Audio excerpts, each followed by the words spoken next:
নবী রসুল ছাড়া কোনো মানুষ ভুলের ঊর্ধ্বে নাই, সবার ভুল আছে, কিন্তু ভুলের সাথে সাথে তওবা কি করতে হবে? তওবা করতে হবে। যেহেতু নবীজি বলেছেন আত্তাইবু মিনাজ জাম্বি কামাল্লা জাম্বালা, গুনাহগার যখন তওবা করবে সে কেমন যেন কোনোদিন গুনাই করেনি। জোরে বলেন না সুবহানাল্লাহ। তাহলে ঊর্ধ্বে জগতে আমরা ছিলাম, রুহের জগতে ছিলাম। রুহ হচ্ছে উপরে, আমাদের উপরে আসমান, সাতবক আসমান, এরপরে লৌহে কলম, আরশ, লৌহ কলম, জান্নাত। এটা হচ্ছে কোথায়? উপরে। আর জান্নাতে আমরা ছিলাম, আমরা সমস্ত মানুষ যাব কোথায়? জান্নাতে। জান্নাত হচ্ছে পবিত্র স্থান, রূহ হচ্ছে পবিত্র। এই পবিত্র জিনিসকে আল্লাহ পাক রব্বুল আলামিন মানব দেহের মধ্যে অপবিত্র জিনিসের মধ্যে ফিট করে দিয়েছেন। এই অপবিত্রর মধ্যে থেকে যে নিজেকে পবিত্র রাখতে পারবে, সেই পবিত্র সত্তাটা, পবিত্র রূহটা সাথে সাথে কোথায় চলে যাবে? তার ইন্তেকালের সাথে সাথে কোথায় চলে যাবে? সে আলমে ইল্লিন, ইল্লিন নামক জান্নাতের মধ্যে সে চলে যাবে। রুহের জগতে যেরকম ওয়েটিং রুমে আমরা আছি, মানুষ মরার পরেও এদের জন্য আবার ওয়েটিং আর একটা রুম হবে হাসরের হিসাব কিতাবের আগ পর্যন্ত। ভালো মানুষের রুহটা যেই ওয়েটিং রুমে থাকবে সেই জগতের নাম হচ্ছে ইল্লিন নামক স্থান। কি নামক স্থান? ইল্লিন। ভালো মানুষের রুহ এটা কোথায় যাবে? ইল্লিনে যাবে।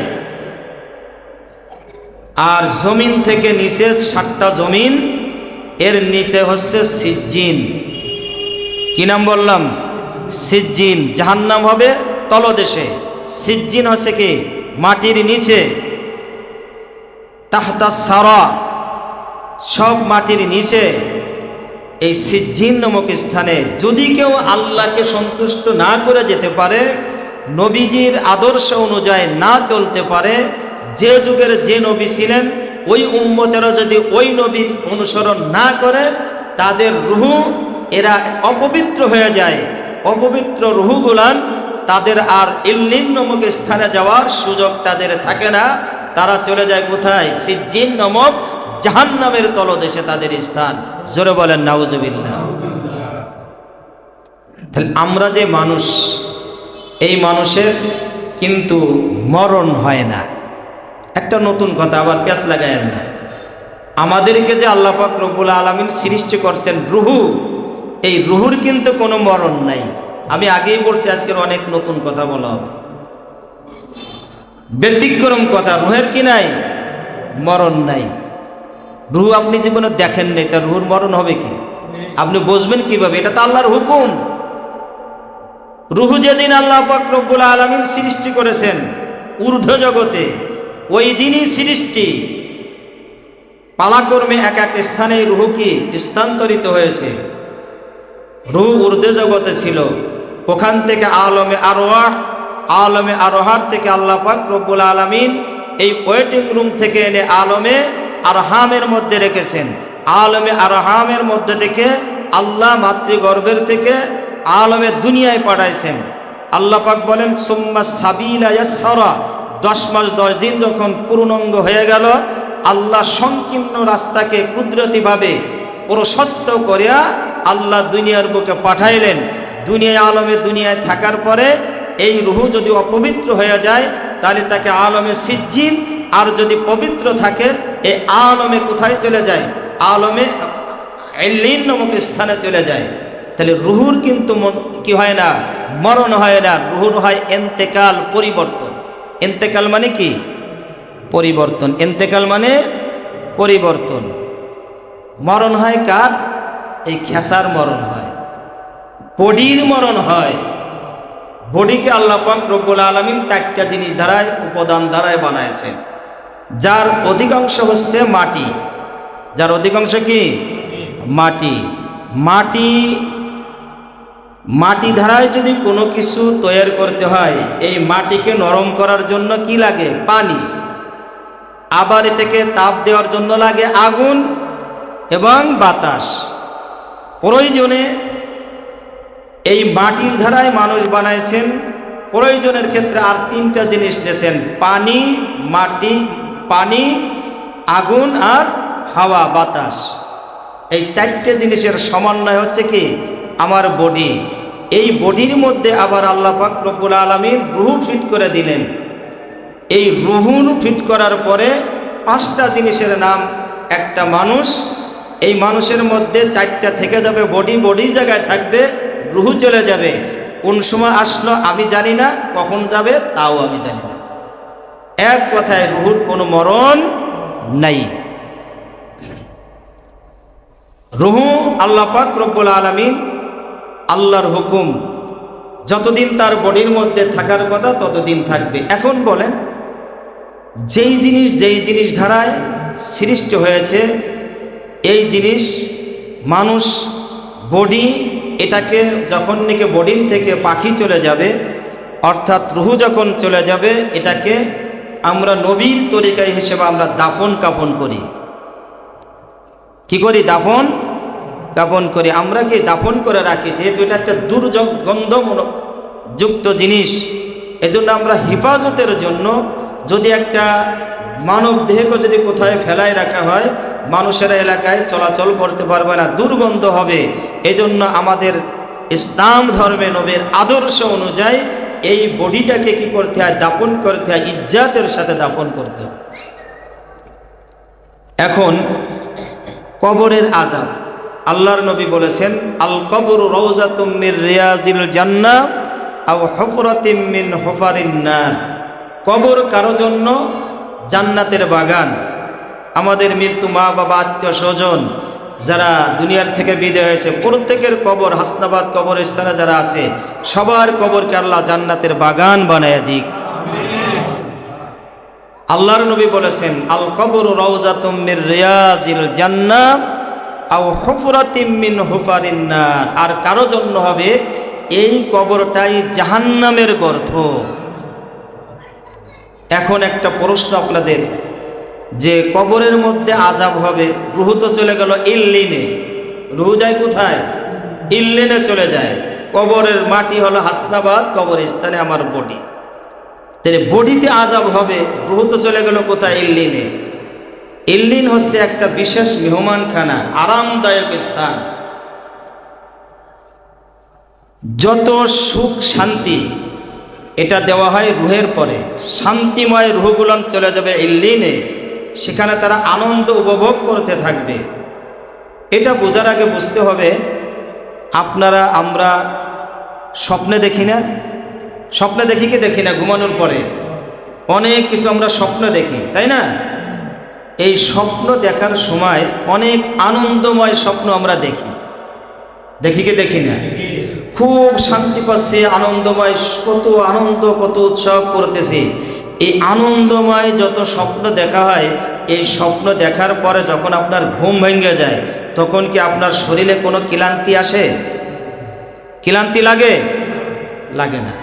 তখন কি আরো শান্তি লাগে? আরে এই স্বপ্নটা যদি আরো দেখতে পাতাম, আরো আনন্দ লাগে। আরে আমি কাবা ঘরে গেলাম, নামাজ পড়তেছি, আরে হজরে আসরটা চুমা দেবো, এই সময় আমার ঘুম ভেঙে গেছে, একটা আনন্দ আর আনন্দ লাগতে থাকে। আর এক সময় স্বপ্নে দেখা হয় অনেক সময়, যে আমি গেছি হয়তো নদীর পাড়ে কোথায় ঘুরতে গেছে, এই সময় আমাকে বাঘে তাড়া দিছে, দেখি কি দেখি না? সাপে তাড়া দিছে, কারেন্টে হাত দিছে, আমার কারেন্টে ধরে ফেলছে। হায় রে, জীবন বাঁচানোর চেঁচামেচির থর করে কাঁপতেছে। ঘুম থেকে ওঠার পর কোনো কথা নাই, লাইট জ্বালানোর পরে সমস্ত শরীর ঘামায় যাচ্ছে। স্বপ্নে দেখছে কি? আমার রূহ স্বপ্নে দেখছে, কিন্তু আমার কারেন্টে শর্ট করছে, অথবা বাঘে তাড়া দিয়েছে, অথবা সাপে তাড়া দিয়েছে, অথবা শত্রুপক্ষ আমাকে কি করে আঘাত করতেছে। এই স্বপ্ন, খারাপ স্বপ্ন দেখার পরে নিজের শরীরটাকে আনন্দ লাগে না অস্থিরতা লাগে? বুঝছেন? তাহলে কবরের মধ্যে ঠিক একই অবস্থা। আপনার লাশ যখন কবরে রাখা হবে, ইল্লিন নামক স্থানে যারা নেককার মানুষদের রূহ রাখা হবে, জান্নাতে যাওয়ার আগ পর্যন্ত যেই ওয়েটিং রুম ইল্লিন নামক স্থানে আছে, ওখানে থাকে এই নেককার বান্দাদের, নেককার বান্দীদের রুহু আনন্দ উৎসবের মধ্যে থাকবে। কবরের জগৎটা তার জন্য শান্তি আর শান্তি। জোরে বলেন সুবহানাল্লাহ। আর যার রুহুটা সিজ্জিন নামক স্থানে যাবে, মরার সাথে সাথে তার এই রুহের পরে কষ্ট শুরু হয়ে যাবে। আমি আগে বলছি, রুহুর কি মরণ আছে? রুহুর কি নাই? সুখ শান্তি রুহের পরে। যারা রুহের জগতে মানে ইল্লিন নামক স্থানে যারা আছে, তারা শান্তি আর শান্তি পাইতে থাকবে, কারণ তাদের তো মরণ নাই। মানুষের বডিতে কিছুদিন ছিল, এখান থেকে চলে গেছে আবার ইল্লিনে, ওখান থেকে হাসরের ময়দানে আসবে, এরপরে ফয়সালার পরে সে জান্নাতে যাবে। সে তো আনন্দেই পাইতে থাকবে সব সময়। এই রুহের তো কোনো মরণ নাই। এমনি ভাবে কাফের, মুশরিক, ইহুদি, বেঈমান, নাস্তিক, মুরতাদ যারা, এদের রুহেরও কোনো মরণ হবে না। কি হবে না? মরণ হবে না। এরা শাস্তি ভোগ করতে থাকবে, শাস্তি ভোগ করতে থাকবে, তার বডির পরে এই শাস্তি ভোগ করতে থাকবে। এজন্য আল্লাহ পাক রব্বুল আলামিন আমাদেরকে কিন্তু অহরহ মৃত্যু দেন। আমাদের কি মরণ হয়? আমার দেহের মরণ কিন্তু হয়। কেমন মরণ হয় বলতে পারেন? একটু আগে বললেন যে রুহের কোনো মরণ নাই, তা আমরা আবার মরি কিভাবে? আমাদের মরণ হয়, চূড়ান্ত মরণ হবে একটা আমার বডির, আর অহরহ মরণ আমার সব সময়ই হয়। আমরা যে ঘুমাইতে যাই, ঘুমানোর সময় কি দোয়া পড়ি বলেন তো? আল্লাহুম্মা বিসমিকা আমুতু। আমুতু শব্দের অর্থ কি? আমুতু মানে আল্লাহ তোমার নামে আমি মরতেছি। আমি কি করতেছি? তোমার নামে মরতেছি। আবার তোমার নামে আমি কি হচ্ছে? সজাগ হইতেছি। আল্লাহুম্মা বিসমিকা আমুতু ওয়া আহইয়া। তোমার নামে আমি মরতেছি, আবার তোমার নামে আমি কি হইতেছি? আবার আমি জীবিত হইতেছি। আমার বডির মরণ অহরহ সব সময় হচ্ছে। একটা কথা স্মরণ রাখবেন, এই রুহু যখন থাকে না, রুহুটা তো সমস্ত শরীরে বিরাজমান। যখন দেখবেন রুহুটা আপনার যেই স্থানে থাকবে না, ওই স্থানটা অচল হয়ে যাবে। আপনি বাসের সিট ধরে এইভাবে আপনি কি করতেছেন? বাসে আসতেছেন, আপনার হাতের ভিতর যখন রুহু থাকবে না, আমাদের খেয়াল করেন হাতের দিক, যখন নাকি রুহু থাকবে না, হাতটা আস্তে পড়ে যায়। এরকম পড়ে কি পড়ে না? মানে কি এই হাতে রুহু নাই। আবার বাসের চলতেছেন শুয়ে পড়ছে, আর কোনো নরম ছিল না, তখন কি রুহু বডির ভিতর নাই, এই জন্য মাথাটা আস্তে কাইতে গেছে। রুহু যখন থাকবে না, তখন সেই স্থানে কি থাকবে না? বডিরও কোনো অচল হয়ে যাবে। আমরা মরি, এজন্য সুন্নাত ও নবীর আদর্শ আল্লাহুম্মা বিসমিকা আমুতু ওয়া আহইয়া। এমনিভাবে আমার সমস্ত শরীরের মরণ, যখন আমার মরণ হয়ে যাবে, তখন কি আমার রুহুটা চলে যাবে, তখন আমার মরণ হবে। এজন্য আমরা প্রত্যেক দিনই মরি, যতবার ঘুমাই ততবারই মরি। এজন্য নবীজির আদর্শ, তুমি দোয়া পড়ে ঘুমাও, আল্লাহুম্মা বিসমিকা আমুতু, তোমার নামে মরতেছি। যেহেতু অনেক মানুষ ঘুমিয়ে গেছে আর সজাগ হয় নাই। কয়েকদিন আগে এক লোক বলছে কোন সময় মারা গেছে, বলছে হুজুর কখন যে মারা গেছে বলতে পারি না, ঘুমাইছিল, ঘুমন্ত অবস্থায় মারা গেছে। যায় কি যায় না? এজন্য যদি আপনি একজন মুসলমান হয়ে থাকেন, ঘুমের দোয়া পড়ে যদি শুয়ে থাকেন, ঘুমের অবস্থায় যদি আপনার মরণ হয়ে যায়, এটাই আপনার আল্লাহর নামে মরণ হবে, ইমানি হালাতে মরণ হবে।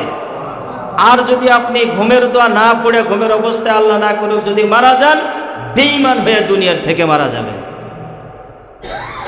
দোয়া শেখার দরকার আছে কি নাকি বলেন? আবার ঘুম থেকে ওঠার দোয়া কি?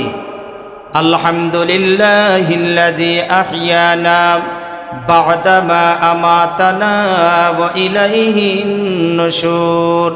আলহামদুলিল্লাহিল্লাযী, সমস্ত প্রশংসা ওই আল্লাহর, আল্লাযী আহইয়ানা, যে আল্লাহ আমাকে ঘুম থেকে জাগাইলো, যে আল্লাহ আমাকে নতুনভাবে জীবন দান করলো, বাদামা আমাতানা আমার মরার পরে আবার আমাকে সকালবেলায় জাগাইয়া দেয়। আমি জোহরের পরে খাবার খেয়ে ঘুমাইছি, আসরের আগে যে আল্লাহ আমাকে ঘুম থেকে জাগাইয়া দেয়, এমনিভাবে ঈশার পরে আমি ঘুমাইলাম, ঘুমানোর পরে যে আল্লাহ আমাকে ঘুম থেকে জাগাই দিল, ওই আল্লাহর জন্য সমস্ত প্রশংসা। তাহলে দোয়া পড়া দরকার আছে কিনা? বলতেছিলাম সংক্ষেপে, আমি শুরুর থেকে কথা বলি যে আমাদেরকে আল্লাহ ঊর্ধ্ব জগতে সৃষ্টি করেছেন, ওয়েটিং রুমে রেখেছেন আমাদের আলমে আরওয়ার মধ্যে। এরপরে আল্লাহ পালাক্রমে আমাদেরকে আরেকটা আলম জগতের মধ্যে রেখেছেন, সেই জগতের নাম আলমে আরহাম, মাতৃগর্ভে। এরপর থেকে আল্লাহ আমাদেরকে আলমে দুনিয়ায় রেখেছেন। আমার রূহটা হচ্ছে পবিত্র। আল্লাহ পাক রব্বুল আলামিন বলে দিয়েছেন, তোমার পিছনে দুইটা জিনিস তোমার শত্রু লাগাই দিলাম, একটা হলো তোমার নফস আর একটা হচ্ছে শয়তান। এই দুই নফস শয়তান থেকে যদি তুমি বাঁচতে পারো, তোমার এই রুহটা বের হওয়ার সাথে সাথে এই রুহটা চলে যাবে ইল্লিন নামক জান্নাতের মধ্যে। আর তুমি যদি শয়তানের ফেরেবে পড়ে শয়তানের দলে যদি তুমি চলো, তোমার রুহ বের হওয়ার সাথে সাথে সিজ্জিন নামক জাহান্নামে চলে যাবে। আল্লাহ পাক রব্বুল আলামিন আমাদের সকলকে আল্লাহর রসুলের তরিকার পরে, আল্লাহর বিধান রসুলের তরিকার পরে চলার তৌফিক দান করুক। জোরে বলেন আমিন।